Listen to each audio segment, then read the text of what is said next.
8 لوگ قرآن مجید نے بتائے جن کو آپ صدقہ سے مراد قرآن مجید میں جب صدقہ لفظ آئے گا یہ زکوٰۃ ہے۔ 2 طرح کے صدقے ہوتے ہیں، ایک صدقہ نافلہ ہوتا ہے، نفلی صدقہ جو آپ کسی کو کھلاتے پلاتے ہیں، آپ کسی کی خدمت کر دیتے ہیں، جاتے ہوئے کسی مسجد میں ڈال دی، یہ بھی صدقہ ہے۔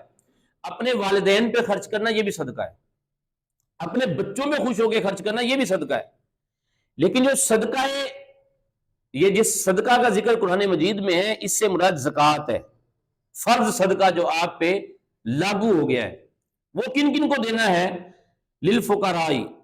فقیر کو دینا ہے۔ فقیر اسے کہتے ہیں، ادھر اچھا لفظ 2 لکھے ہیں، للفقراء والمساکین۔ ویسے عام ڈکشنری میں ہم فقیر اور مسکین دونوں کو ایک کیٹیگریز میں رکھتے ہیں، لیکن اگر ایک کیٹیگریز میں ہوتا تو قرآن نے یہ دونوں کو الگ کیوں لکھا ہے؟ یہ بھی ذہن میں رکھیں۔ فقیر اسے کہتے ہیں، شرعی فقیر اسے کہتے ہیں جس کے پاس اگلے ٹائم کا کھانا موجود نہ ہو۔ سمجھ لگ رہی ہے؟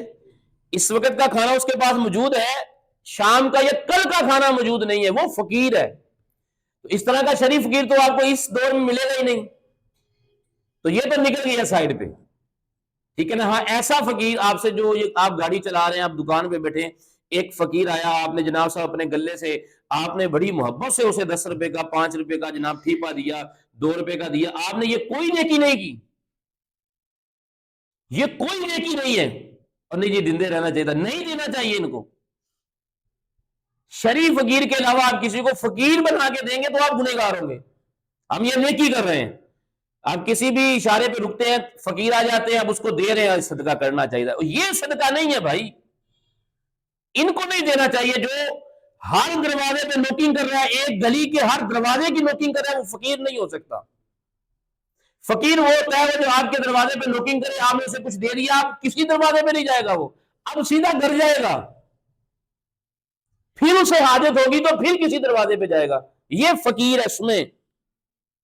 یہ جو آپ نیکی سمجھ رہے ہیں نا کہ آپ کی دکان پہ آیا، آپ کے گھر پہ آیا، مسجد کے دروازے پہ ملا، آپ نے وہ جی اللہ کا شکر ہے جس دن دے رہی تھا، کوئی فائدہ نہیں ہے ان کو دینے کا، ٹھیک ہے۔ ہاں آپ اگر ان کو دینا بھی چاہتے ہیں، آپ کی دکان پہ ایک فقیر آیا، آپ ذہن میں بنا لے کہ بھی ایک بندہ گزر گیا، آپ 5-10 الگ کر لیں، پھر ایک آیا، آپ 5-10 الگ کر لیں، ان کو نہیں دینے، پھر آپ 5-10 الگ کر لیں، یہ آپ کے پاس جب 50 ہو جائیں گے نا، پھر آپ ضرورت مند ڈھونڈیں، آپ ان کو دیں، یہ 5 روپے 2 روپے 1 روپے یہ ٹھیک ہے، یہ آپ سمجھ رہے میں عبادت کر رہا ہوں۔ اللہ نے فرمایا نہیں، فقیر کے علاوہ صدقہ کسی کو نہیں دینا۔ ہاں اگر آپ کو بہت بندہ مجبور لگ رہا ہے، اسے ساتھ بٹھائیں، اپنی دکان پہ بٹھائیں، اسے کھانا کھلائیں، کھانے کے لیے کوئی چیز خرید دیں، کھانا کفار کے کسی بندے کو بھی کھلانا وہ ثواب ہے، کافر کو بھی آپ کھانا کھلائیں گے نا آپ کو اجر ملے گا، کھانا کھلا دیں۔ سمجھ لگی؟ فقیر کسے کہتے ہیں؟ جس کے پاس 2 ٹائم کا کھانا موجود ہو، یعنی کہ صبح کا کھانا اس کے پاس ہے اور اس کے پاس شام کا بھی موجود ہو، یہ فقیر نہیں ہے۔ فقیر وہ ہوتا ہے جس کے پاس آج اب کا کھانا ہے، کل کا اس کے پاس کھانا ہی موجود نہیں ہے، اب یہ فقیر ہے۔ ایسے فقیر کو دینا جائز ہے، تو یہ آپ ڈھونڈیں گے تو ملے گا نا جی۔ آپ اس فقیر کو فقیر سمجھیں جس نے جناب صاحب پیچھے وہ ایک تھیلا سا لٹکایا ہوا ہے، اس میں آٹا بھی ہے، اس میں سالن بھی ہے، اس میں انڈے بھی ہے، یہ جمعرات کے روز نکلتے ہیں، پیر کے روز منگلوار نکلتے ہیں، اور آپ ان کو دے رہے ہیں، ان کو نہیں دے سکتے آپ، یہ خرابیاں پیدا ہوئی ہیں۔ حقدار جو ہے وہ بیٹھ گئے، سفید پوش رہ گئے، اور انہوں نے جناب صاحب آپ کو علم ہی نہیں ہے کہ ان کے پاس کتنا جمع پڑا ہوا ہے، اور فقیر کی سب سے بڑی نشانی ہے کہ وہ جمع نہیں کرتا، ٹھیک ہے۔ اس لیے پہلی جو ذات ہے جس کو اللہ تعالیٰ نے فرمایا ہے کہ ان کو آپ صدقہ دیں، وہ للفقراء، فقیروں کو صدقہ دیں، زکوٰۃ، والمساکین۔ اب مساکین بھی فقیر ہوتے ہیں، لیکن مسکین اس فقیر کو کہتے ہیں کہ جس کے پاس ظاہری طور پہ تو مال ہے، ظاہری طور پہ اس کا گھر بھی اپنا ہے، اس کے معاملات بھی آپ کے سامنے نظر آ رہے ہیں، اچھے کپڑے پہنے ہوئے ہیں، ٹھیک ہے، لیکن وقتی طور پہ اس کے حالات ایسے ہو گئے ہیں کہ اس کے پاس کھانا موجود ہے، کام کرتا ہے، سیلری نہیں ابھی تک ملی تھی، کسی کام پہ لگ گئی، دیکھنے میں یہ فقیر نظر نہیں آتا، لیکن یہ حاجت مند ہے، اور اس کے یہ سادے نصاب نہیں ہے، اس کے پاس 52 تولے چاندی کی قیمت نہیں ہے، اس کے پاس 7.5 تولہ سونے کی قیمت نہیں ہے یا سونا نہیں ہے، اب یہ مسکین ہے۔ مسکین کو اس لیے دینا کہ اس کے ساتھ اس کے پاس وقتی طور پہ مصیبت آ گئی ہے، یہ اس کے حالات خراب، جس سے ہم سفید پوش کہتے ہیں. سفید پوش کسی سے مانگتا نہیں ہے، وہ اپنے قریبی کو سائڈ پہ لے جا کہتا ہے یار حالات بڑے خراب ہو گئے ہیں، اور کسی سے کہا نہیں جا رہا آپ کوئی مہربانی فرمائیے. یہ سفید پوش ہوتے ہیں، ان کو ڈھونڈنا بھی چاہیے اور ہمارے اندر موجود ہوتے ہیں. ہم کہیں جاتے ہیں شادی پہ، کہیں پارٹی میں جاتے ہیں، ہمیں پتا ہوتا ہے کہ ہمارے اندر کون سا ایسا شخص ہے جو ہمارے برابر پیسے استعمال نہیں کر سکتا، وہ مسکین ہوتا ہے. اور مسکین کو بھی آپ زکوٰۃ، جو بندہ زکوٰۃ دے نہیں پاتا، وہ صاحب نصاب نہیں ہے، اور لیکن اس کے پاس اتنے پیسے بھی نہیں ہے، اس کا کسی وجہ سے گزارا نہیں ہو رہا، یہ مسکین ہے، آپ اس کو بھی زکوٰۃ دے سکتے ہیں. یہاں پتہ کیا کہتے لگے تو دو منڈے ہیں، انہوں کو تو موٹر سائیکل بھی ہے، انہوں نے کہا دی زکوٰۃ، نہ اگر وہ حقدار ہیں اور مسکین کی کیٹیگریز میں آتے ہیں، یعنی کہ وقتی طور پہ ان کے پاس حالات ٹھیک نہیں ہے، گھر اپنا ہے، مال اپنا ہے، کام بھی کرتے ہیں، لیکن وقتی طور پہ مصیبت آ گئی ہے، حالات ٹھیک نہیں ہے، قرضہ چڑھ گیا ہے، تو یہ مسکین کی کیٹیگریز میں آتے ہیں، ان کو بھی زکوٰۃ دے سکتے ہیں. ان میں وہ رشتہ دار آتے ہیں جن کے لیے بھائی بہن، یہ جو رشتے ہوتے ہیں یہ ہمیں جان رہے ہوتے ہیں، ہمیں پتا ہوتا ہے ان کے گھر کے حالات ٹھیک نہیں ہیں، تو ان کو یہ مساکین کی کیٹیگریز میں آتے ہیں. بھائی غریب ہے، بہن غریب ہے، پڑوسی غریب ہے، تو ان کو آپ زکوٰۃ دے سکتے ہیں. یہ دو لوگ ہیں. والعاملین، عاملین کہتے ہیں کہ جیسے ہم نے کسی کی ڈیوٹی لگائی ہے کہ جاؤ زکوٰۃ اکٹھی کر کے آؤ مدرسے کی، جاؤ زکوٰۃ اکٹھی کر کے لائیں ہمارے ادارے کے لیے، یہ ہمارا ملازم ہے، یہ بے شک مالدار ہو، یہ ذہن میں رکھیں. جیسے ہمارے مدرسے میں بچوں کو قرآن پڑھانے والا، یہ عاملین کی کیٹیگریز میں آتا ہے،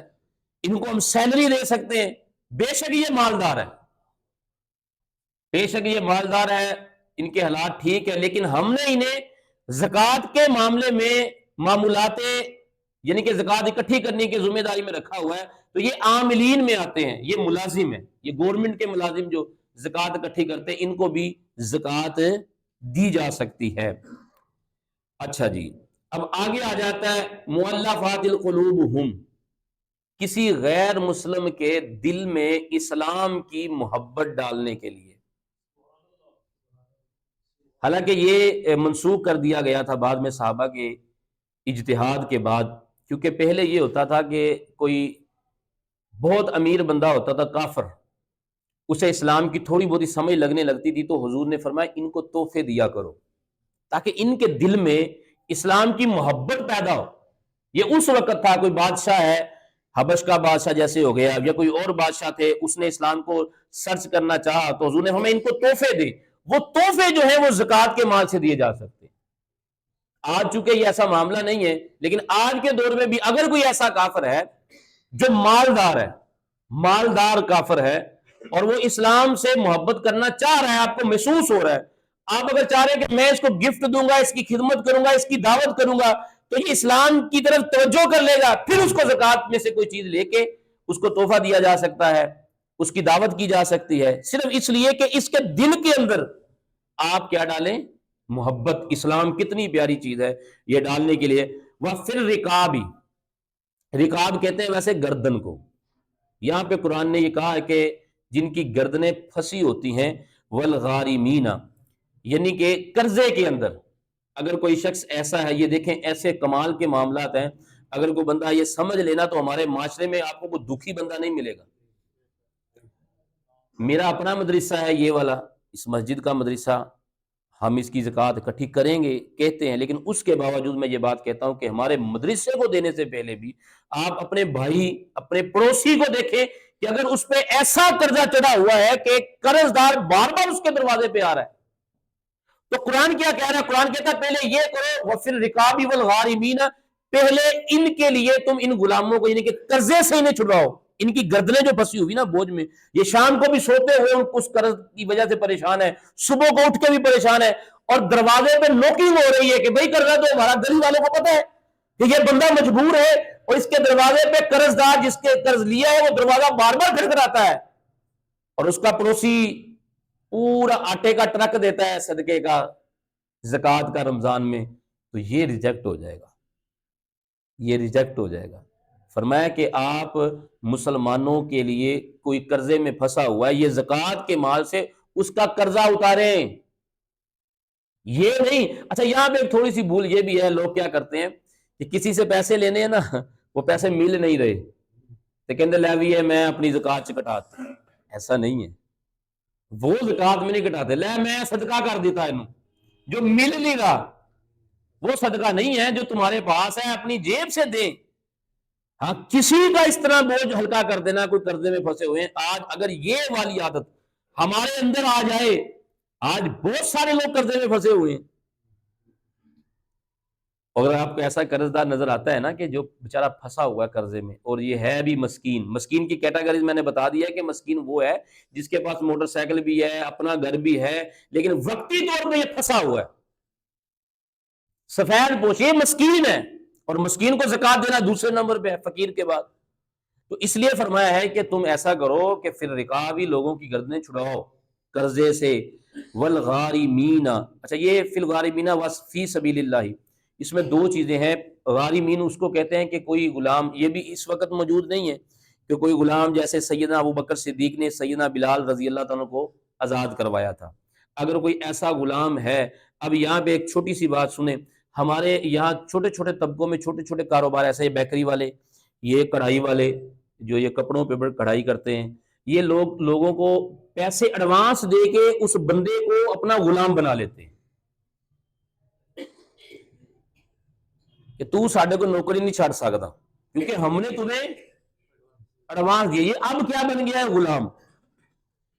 تو اب وہ جانا چاہتا ہے، کہیں موو کرنا چاہ رہا ہے، لیکن وہ کہتا نہیں بھی پہلے میرے پیسے دے۔ تو فرمایا یہ آج کے دور میں، ویسے یہ جو شک ہے غارمین کی، یہ ان کے لیے ہے کہ جو غلام خریدے ہوتے تھے اور وہ آزاد ہونا چاہتے تھے، تو لوگ اپنی زکات سے لوگوں کے غلام بھی آزاد فرماتے تھے۔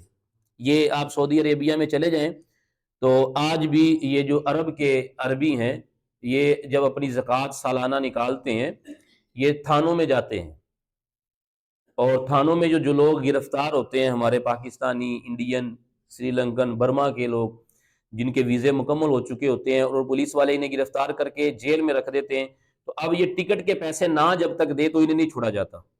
تو یہ جو عربی ہیں اپنی زکات دے کر ان لوگوں کو آزاد کرواتے ہیں، ان کے ٹکٹس کے یا ان پہ کوئی جرمانے عائد ہوتے ہیں وہ دے کے انہیں آزاد کرواتا ہے۔ یہ عرب میں آج بھی مجھے پتا ہے کہ لوگ یہ کام کرتے ہیں۔ تو یہ بھی اسی شک میں آتا ہے کہ لوگوں کی گردنیں چھڑواؤ۔ تو آپ زکات کے ساتھ یہ معاملہ بھی کر سکتے ہیں، کسی کی پریشانی دور کرنے کے لیے، کسی پہ قرضہ چڑھا ہوا ہے یا کسی نے اسے باؤنڈ کیا ہوا ہے، خریدا ہوا ہے، ٹھیک ہے، تو آپ اس کو پیسے دے کر اس کی زندگی آزاد کروا سکتے ہیں۔ اگلی ہے فی سبیل اللہ، اللہ کے راستے میں جہاد کرنے والے، ان کو اسلحہ لے کے دے سکتے ہیں، تلوار لے کے دے سکتے ہیں۔ اور وابن السبیل، اللہ کے راستے میں یہ سفر پہ جو لوگ جاتے ہیں مسافر بنتے ہیں۔ اب ایک مسافر کروڑوں روپے کا مالک ہے، لیکن کسی ایسی جگہ پہ گیا ہے جہاں پہ اس کے پاس پیسے موجود نہیں ہیں، اس کے پاس کریڈٹ کارڈ بھی موجود نہیں ہے، ٹھیک ہے، تو اس کے پاس اب وہ اپنے مال تک پہنچ نہیں پاتا۔ کراچی گیا ہے، اب اس کے پاس پیسے بھی نہیں ہے، کوئی اس کا تعلق والا بھی نہیں ہے، اس کے اکاؤنٹ میں بھی پیسے، یہ پیسے تک پہنچ نہیں سکتا، لیکن یہ سفر میں ہے، تو ایسے بندے کو زکات دی جا سکتی ہے۔ سمجھ لگ رہی ہے؟ یہاں تک 8 لوگ جو میں نے گنوائے ہیں، آپ کو سمجھ لگ گئی ہے؟ ان لوگوں کو زکات آپ دے سکتے ہیں۔